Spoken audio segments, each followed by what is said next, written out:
자,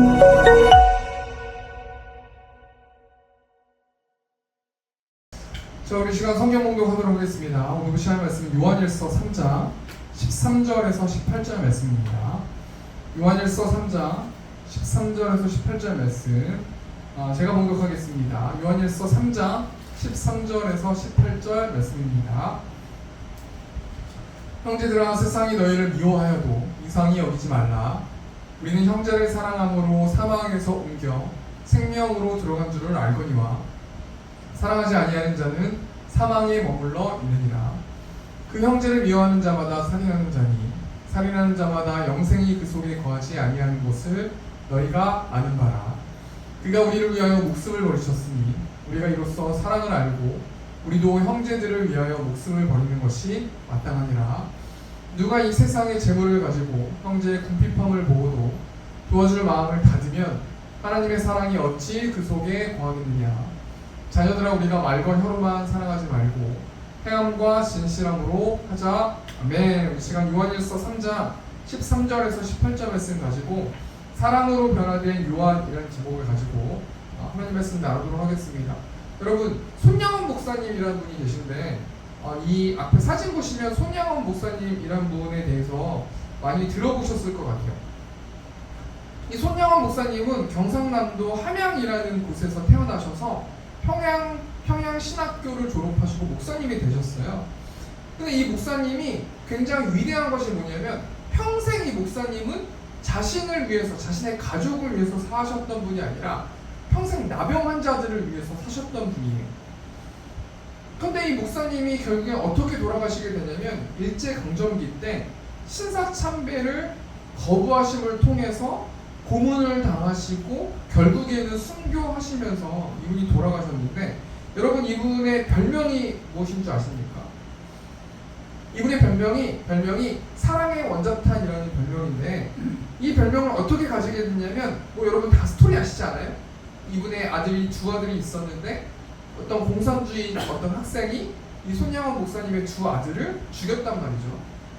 그래서 수많은 사람들이 다 사형시켜야 된다 이렇게 말했음에도 불구하고 이 목사님께서 아닙니다.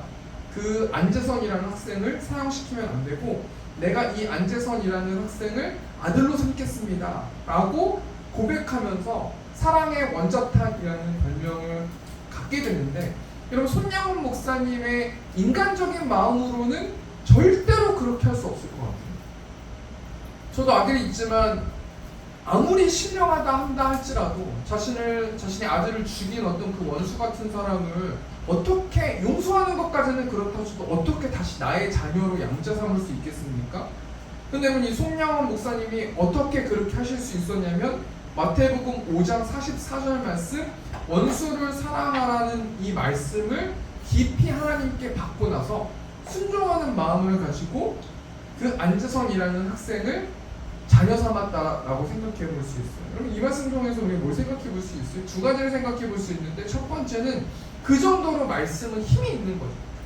말씀이라는 것은 나의 자아, 나의 상식, 나의 어떤 이론적인 생각들, 나의 어떤 상식적인 생각들, 이 모든 것들을 뚫어버리고 없애버릴 수 있을 만큼 강력한 힘을 가진 것이 말씀이다라고 생각해 볼 수 있고, 두 번째는 이 손양원 목사님이 어떻게 자신의 두 아들을 죽인 안재선이라는 학생을 양자 삼을 수 있었는가? 그것이 무엇이냐면 십자가의 사랑, 하나님의 사랑을 발견했기 때문에 손양원 목사님은 점점 어릴 적부터 변화되는 삶을 사셔서 어디까지 변화됐냐면 자신의 두 아들을 죽인 그 원수를 양자 삼으면서 사랑을 표현할 만큼 그렇게 점점 변화되는 삶을 사셨다라고 생각해 볼 수 있는데, 여러분, 이 손양원 목사님만 변화되는 삶을 사는 것이 아니라는 것이죠.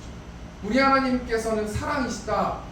하나님은 사랑이시기 때문에 우리가 그분을 통해서 자녀가 되었다라면 우리도 반드시 기필코 하나님의 사랑을 표현해내면서 살아가야 되는 것이, 그렇게 성화되면서 살아가야 되는 것이 크리스찬으로 마땅히 살아갈 어떤 것이다 라고 생각해 볼 수 있는 것이죠. 근데 여러분, 우리가 깊이 생각해 볼 것이 변화되는 삶, 어떤 이 변화되는 삶 속에서 우리가 두 가지의 나타나는 현상이 있는데, 첫 번째는 번째는 뭐냐면 사도 바울처럼 한 번에 변화되는 거예요. 한 번에 예수님을 만나고 빛으로 예수님을 만나고 음성을 들어서 한 번에 변화되는 사람이 있고, 또는 나도 모르게 가랑비에 옷 젖듯이 점점 변화되는 그렇게 두 부류의 사람이 있다는 것입니다. 결국엔 뭘 말하는 거예요? 내가 크리스찬이고 예수님을 주라고 고백하는 내가 하나님의 자녀로서 나는 변화되는 삶을 살아가고 있는가? 우리가 우리의 모습을 점검해보고, 나는 사도 바울처럼 한 번에 변화되는 삶을 살아가고 있는가? 아니면 점점 나도 모르게 조금씩 변화되는 삶을 살아가고 있는가? 그런 사람들이 구원받은 자이다 라고 생각해 볼 수 있는데요. 우리 설교 제목이 뭐냐면 사랑으로 변화된 요한이라는 사람이에요. 근데 여러분 성경 말씀 보면은 요한이라는 사람이 네 사람이 나오거든요. 첫 번째는 세례 요한이 나오는데, 여러분 세례 요한은 예수님께 세례를 준 요한이고요.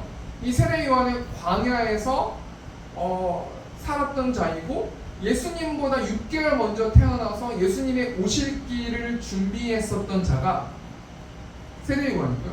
두 번째는 마가라 하는 요한, 쉽게 말하면 마가복음을 기록한 마가라는 사람이 정확하게 풀네임이 마가 요한이라는 사람이에요.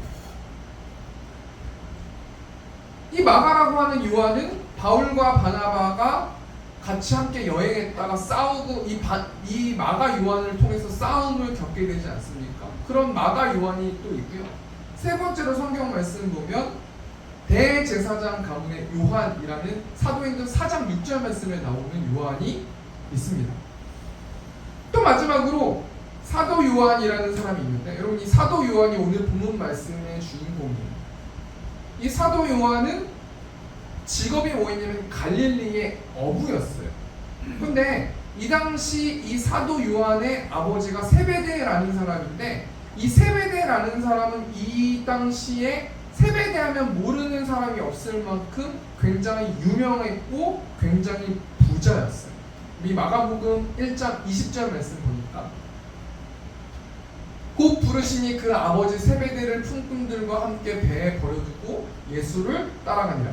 이 세베대가 어느 정도 부자였냐면 품꾼들, 어떤 사업하는 사람인 것이죠. 그러니까 이 세베대 밑에서 일하는 품꾼들이 굉장히 많을 만큼 세베대는 부자였고 사도 요한도 부자였다라고 생각해 볼 수 있는 것이죠. 또 누가복음 5장 10절 11절 보니까 세베대의 아들로서 시몬의 동업자인 야고보와 요한도 놀랐음이라. 예수께서 시몬에게 이르시되 무서워하지 말라, 이제 후로는 내가 사람을 취하리라 하시니 그들이 배들을 육지에 내고 모든 것을 버려두고 예수를 따르니라. 여기 포인트가 뭐냐면 배들이 많다라는 것이죠. 누구의 배예요? 베드로의 배들도 있었겠지만 이 세베대, 이 사도 요한의 배들도 엄청나게 많이 있었다. 여러분 이 당시에 배가 있다라는 것은 굉장히 큰 재산을 가지고 있고, 요즘에도 배 한 척 있으면은 굉장히 부자 아닙니까? 이런 것처럼 배들이 있다라는 것은 배가 한 척이 아니라 여러 배가 있다라는 것이기 때문에, 첫 번째로 사도 요한은 어떤 사람이었냐면 사도 요한은 굉장히 부자였다. 그 집안 자체가 부자였다라고 생각해 볼 수 있고요. 또 사도 요한은 예루살렘의 어떤 이 기득권층에 있었던 사람하고 인맥도 있었던 사람인데요. 우리 요한복음 18장 15절 16절 말씀 보면 예수님이 체포되셨을 때 요한이 그 대제사장과 아는 사람이었어요. 근데 요한의 힘으로, 요한의 능력으로 대제사장과 아는 것이 아니라 이 요한의 아버지 세베대의 아버지 때문에 이 요한은 굉장히 힘이 있는 집안의 아들이었고, 요한 자체도 굉장히 힘이 있었던 사람이다. 그리고 요한의 어머니 살로메라는 이 이름을 가진 어머니가 있는데, 이 살로메라는 이 어머니가 예수님이 사역하셨을 때 물질을 대셨던 분이 살로메였고요. 그러니까 걔는 굉장히, 사도 요한은 굉장히 힘이 있는 집안, 굉장히 부자였던 집안에 살고 있었던 자가 사도 요한이라는 것이죠. 우리 마가복음 15장 40절 보니까 멀리서 바라보는 여자들도 있었는데 그 중에 막달라 마리아와 또 작은 야고보와 요새의 어머니 마리아와 또 살로메가 있었으니, 41절 보니까 이들은 예수께서 갈릴리에 계실 때 따르며 섬기던 자들이요, 또 이에 예수와 함께 예루살렘에 온 여자들도 많이 있었고, 섬겼다라는 것이 예수님이 사역했을 때 재정적인 것들을 됐다라고 생각해 볼 수 있는 것이죠. 다시 정리해드리면 요한이라는 사람은 어떤 사람인가? 사도 요한이에요. 예수님의 제자 요한이란 말이에요. 근데 이 사도 요한은 어떤 이 분위기 속에서 살았냐면 굉장히 집안이 부자였고 또 집안이 굉장히 힘이 있는 집안이었다라고 생각해 볼 수 있고요. 이 사도 요한의 엄마가 예수님이 사역하는 어떤 현장에 물질을 댔던 사람이다라고 생각해 볼 수 있는 것이죠. 그리고 사도 요한은 어떤 사람이었냐면요, 굉장히 이 제자들 중에서도 인정받았던 어떤 이 제자들 중에서도 힘이 막강했던 자였는데요. 여러분 마가복음 20장 20절 말씀은 이건 유명한 말씀 아닙니까? 그때 세베대의 아들의 어머니가 그 아들들을 데리고 예수께 와서 절하며 무엇을 구하니?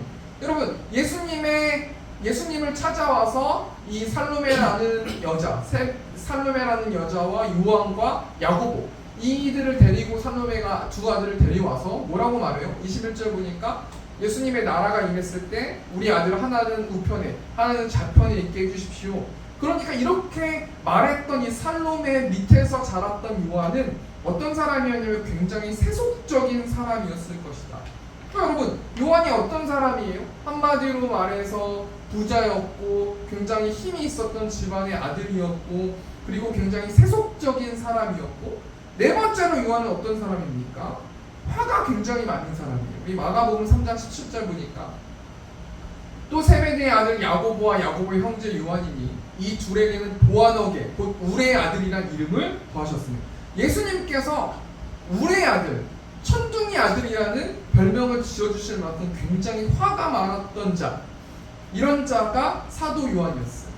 그러니까 사도 요한은 부자였고 굉장히 힘 있는 집안의 사람이었고 굉장히 세속적인 사람이었고 굉장히 화가 많았던 사람이에요. 근데 오늘 본문 말씀, 오늘 설교 제목이 뭡니까? 사랑으로 변화된 요한. 이렇게 자기 마음대로 화를 부리고 세속적이고 인간적이고 이렇게 단점이 많았던 사도 요한이 어떻게 바뀌냐면 사랑의 사람으로 점점 바뀌어갔다라고 생각해 볼 수 있는 것이죠. 제가 서두에도 이야기했지만 구원받은 자들은 어떤 자들이라고 말했어요? 변화되는 자들이라고 말했어요. 변화가 없는 크리스찬들은 가짜인 거예요. 왜 가짜입니까? 크리스찬이라는 것은, 구원받은 자라는 것은 내 마음 가운데 성령 하나님이 계시고 내가 마음 가운데 성령 하나님이 계신다라는 것은 내가 성령 하나님하고 이야기하고 대화하고 그렇게 하는 자들이 구원받은 자들이기 때문에, 그럼 나는 죽고 예수님으로 살아가는 자, 예수님이 나의 왕이라고 생각하는 자들이 크리스찬이거든요. 그러니까 교회만 다닌다고 다 크리스찬은 아니라는 것이죠. 내 안에 주인 되시는 그 하나님이 사시기 때문에 하나님이 나의 마음의 운전대를 잡고 계시기 때문에 어쩔 수 없이 점점 변화되는데, 사도 요한은 원래는 사랑이 하나도 없었던 자인데 점점 사랑의 사도로 변화돼서 기필코 요한일서라는 이 말씀을 기록하면서 사랑의 사도로 변화됐다라고 생각해 볼 수 있는 것이죠. 우리가 오늘 본 말씀 통해서 두 가지만 좀 생각해 보길 원하는데요. 그렇다면 사도 요한이 말하는 사랑은 무엇인가? 이것을 첫 번째로 한번 생각해 보고요. 두 번째로는 사도 요한이 그럼 어떻게 우리가 실질적으로 사랑하라고 명령하는가? 우리 두 가지만 좀 생각해 보고 말씀 마쳤으면 좋겠습니다. 첫 번째로 사도 요한이 말하는 사랑, 그 사도 요한은 사랑이 무엇이라고 정의하는가 우리가 오늘 생각해 보길 원하는데요. 우리 요한일서 3장 14절 말씀, 우리 현대인의 성경으로 보겠습니다. 요한일서 3장 14절 말씀.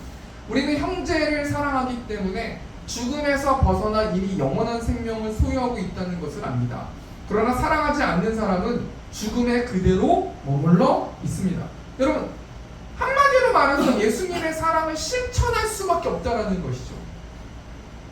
사도 요한이 말하는 사랑, 그러니까 구원받은 사람들은 어떤 삶을 살아가야 되는가? 또 사도 요한은 사랑을 뭐라고 정의하는가? 한마디로 말해서 사도 요한이 말하는 사랑은 하나님을 사랑하고 이웃을 사랑할 수밖에 없게 점점 변화되는 사람들이 구원받은 자라는 것이죠. 중간에 보니까 그러나 사랑하지 않는 사람은 죽음에 그대로 머물러 있습니다. 여기서 말하는 죽음은 뭐예요? 구원받지 못하는 자, 영원한 죽음을 말하는 것이죠. 14절에 보니까 우리는 형제를 사랑하기 때문에 죽음에서 벗어나 이미 영원한 생명을 소유하고 있다는 것을 압니다. 그러니까 무슨 말이냐면 하나님을 사랑하는 사람 반드시 이웃을 사랑할 수밖에 없다. 이것이 사도 요한이 말하는 사랑입니다. 여러분, 유대인들은 하나님만 사랑했어요. 이웃은 사랑하지 않았어요. 이웃을 이방인들이나 다른 이웃들을 지옥의 땔감이라고 생각했어요.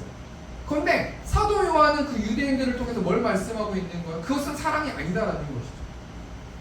사도 요한이 말하는 사랑은 하나님을 사랑하면 반드시 이웃을 사랑할 수밖에 없고, 내가 이웃을 사랑하고 있다라는 것은 암묵적으로 하나님을 사랑하고 있다라고 생각해 볼 수 있는 것이죠.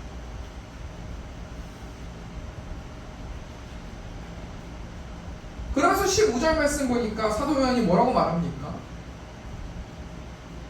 그 형제를 미워하는 자마다 살인하는 자니 살인하는 자마다 영생이 그 속에 거하지 아니하는 것을 너희가 아는 바라. 누구 형제를 한번 미워했다고 해서 뭐 너희는 영생받지 영원한 생명을 누리지 못해 이렇게 말하는 것이 아니라요, 그 정도의 값이라는 것이에요. 남을 미워하는 것은 살인하는 것, 남을 죽이는 거랑 똑같이 하나님을 생각하신다는 것. 그리고 누군가를 죽이면은 이 땅에서도 엄청난 벌을 받고 막 지탄받고 요고도 받고 막 이러지 않아요? 그리고 손가락질 받고 이러지 않습니까? 근데 이 땅의 법규는 그런데 하나님이 생각하셨을 때는 다른 형제들을 미워하고 질책하고 막 이렇게 하는 모습들을 하나님이 보셨을 때, 아, 쟤 살인하고 있구나. 우리가 생각하고 있는 그런 살인하는 것처럼 그렇게 그 죄의 값을 그렇게 생각하실 만큼 하나님은 이웃을 사랑하지 않는 것을 납득할 수 없게 생각하신다라고 생각해 볼 수 있는 것이죠. 여러분, 그렇다면 우리 하나님께서 왜 그렇게 생각하세요? 왜 남들을 미워하는 게 살인하는 거랑 똑같은 죄를 범하는 것이라고 생각하십니까? 이에 사도 요한이 뭘 말하고 있어요? 왜 이웃을 사랑해야 된다고 말합니까? 우리 16절 말씀 보니까 그가 우리를 위하여 목숨을 버리셨으니 우리가 이로써 사랑을 알고 우리도 형제들을 위하여 목숨을 버리는 것이 마땅하니라. 예수님께서 우리를 위해서 십자가에 달려 돌아가셨고 하나님은 자신의 하나밖에 없는 아들을 내어주시면서까지 사랑을 확증해 주셨는데, 그래서 우리가 하나님의 자녀가 되었고 영원한 생명을 누릴 수 있는 자가 됐다라는 것이죠.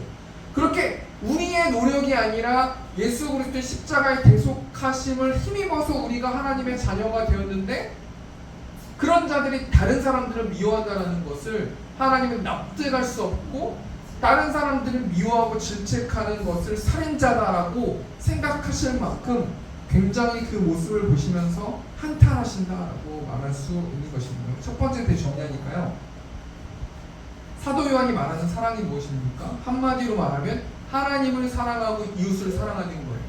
하나님만 사랑하는 것은 사도 요한이 말하는 사랑이 아니고요, 또 이웃만 사랑하는 것은 사도 요한이 말하는 사랑이에요. 사도 요한이 어떤 사랑을 말하냐면 하나님을 사랑하면 반드시 이웃을 사랑할 수밖에 없고, 내가 이웃을 사랑한다는 것은 아, 내가 지금 하나님을 사랑하고 있는 중이구나 라고 생각할 만큼 하나님 사랑과 이웃 사랑은 동시에 이루어져야 된다는 것입니다. 그리고 우리 성도들에게 뭘 말씀합니까? 우리는 기필코 하나님을 사랑하고 이웃을 사랑해야 된다는 것입니다. 왜 그렇습니까? 하나님께서 자신의 하나밖에 없는 독생자를 우리를 위해서 십자가에 달게 하심으로 사랑을 확증해 주셨고 우리가 영원한 생명을 누리게 되었기 때문에 우리는 이웃을 억지로라도 사랑해야 되고, 우리가 이웃을 사랑하지 않는 모습을 보면 하나님께서는 우리를 살인자라고 말씀하실 만큼 한탄하신다라고 생각해 볼 수 있는 것이죠. 그렇다면 우리 두 번째로 생각해 볼 때요, 사도 요한이 그렇다면 실질적으로 저와 우리 성도님들이 한 주 동안 어떻게 사랑을 표현하면서 살라고 말합니까? 우리 두 가지만 좀 생각해 보길 원하는데, 우리 17절 말씀 보니까 누가 이 세상의 재물을 가지고 형제의 궁핍함을 보고도 도와줄 마음을 닫으면 하나님의 사랑이 어찌 그 속에 거하겠느냐. 형제의 궁핍함을 보고 도와주라는 거예요. 이 말씀은 마치 이 문맥으로 보면 재물이라는 단어가 있기 때문에 어려운 이웃이 있으면 돈을 내가 가지고 있는 이 재물을 통해서, 돈을 통해서, 줌을 통해서 그 형제를 도와주라 라는 이 말씀의 뜻이 있는데요, 그런 것도 그런 거지만 특별히 형제가 고통스러워하고 어려워하고 있는 모습, 그런 모습을 보았을 때 반드시 도와주어야 된다. 그럼을 통해서 하나님의 사랑, 이웃을 사랑하는 그 마음을 한 주 동안 너희 세움교회 성도들은 표현해내라 라고 말씀하고 있는 것입니다. 또 사도 요한이 어떻게 사랑을 표현하라고 말합니까? 또 한 가지는 18절 말씀인데요, 자녀들아 우리가 말과 혀로만 사랑하지 말고 행함과 진실함으로 하자. 여러분 사랑을 표현한다라는 것이 행함이라는 것 아니겠습니까? 두 번째는 어떻게 우리가 사랑하라는 거예요? 진실함으로 사랑하는 거예요. 하나님께서 사랑을 표현하라고 말씀하셨으니까 그냥 억지로 그냥 마지못해서 표현하는 게 아니라 마지못해서 그냥 사랑한다고 그 사람한테 얘기하고 돌아서서 그냥 속으로 다른 사람들한테 아우 저 뭐가 힘들어 뭐가 힘들기 때문에 저렇게 이렇게 막 질타하거나 그렇게 하지 말고 진심의 마음을 담아서 이웃을 사랑해라 라고 말씀하고 있는 것입니다. 그리고 두 번째 대정리하니까요, 사도 요한이 실질적으로 저와 우리 성도님들이 어떻게 사랑하라고 말합니까? 궁핍한 사람들, 물질적으로나 마음적으로나 궁핍한 사람들을 도와줘라 라고 말하고 있고요. 두 번째로 진실한 마음으로 도와줘라 라고 말하고 있습니다. 우리가 이 말씀 통해서 한 주 동안 하나님 우리 주위에 궁핍한 마음을 가지고 있는 자가 없습니까? 우리 주위에 또 물질로 인하여서 또 허덕이는 자들이 없습니까? 우리가 진실한 마음을 가지고 우리가 말과 혀로만 사랑하지 말고 행함과 진실함으로 사랑할 수 있는, 그래서 우리가 점점 사랑의 사도로 변화될 수 있는 저와 우리 세운교회 성도들 될 수 있도록 우리가 한 주 동안 기도했으면 좋겠습니다. 우리 말씀을 정리하겠습니다. 사랑으로 변화된 요한이라는 제목을 가지고 우리가 말씀 나눴는데, 사도 요한은 굉장히 욱했던 자고 화가 많은 자였고 세속적인 자였어요. 남부럽지 않게 살았던 자였어요. 근데 여러분 결국엔 사도 요한이 어떻게 바뀌게 됩니까? 오순절 마가다락방에 성령을 체험하고 성령 세례를 받고 성령의 충만함을 받아서 그렇게 세속적이고 그렇게 세상 것만 바라보던 그 요한이 사랑의 사도로 바뀌었다. 그래서 하나님은 사랑이시다라고 고백하는 이 요한일서를 기록했다라는 것이죠. 우리가 적용하면서 하나님 아버지 주신 책은, 한 주 동안 제가 이찬송 묵상했습니다. 하나님 아버지 주신 책은 귀하고 중하신 말씀일세. 기쁘고 반가운 말씀 중에 날 사랑한다는 말 참 좋도다. 이 말씀이 한마디로 뭘 얘기하는 거예요? 우리를 사랑하시는 그 하나님의 사랑, 그것이 참 좋다라는 가사입니다. 우리가 이 찬양 하시고 제가 기도하고 주기도문으로 예배 마치도록 하겠습니다.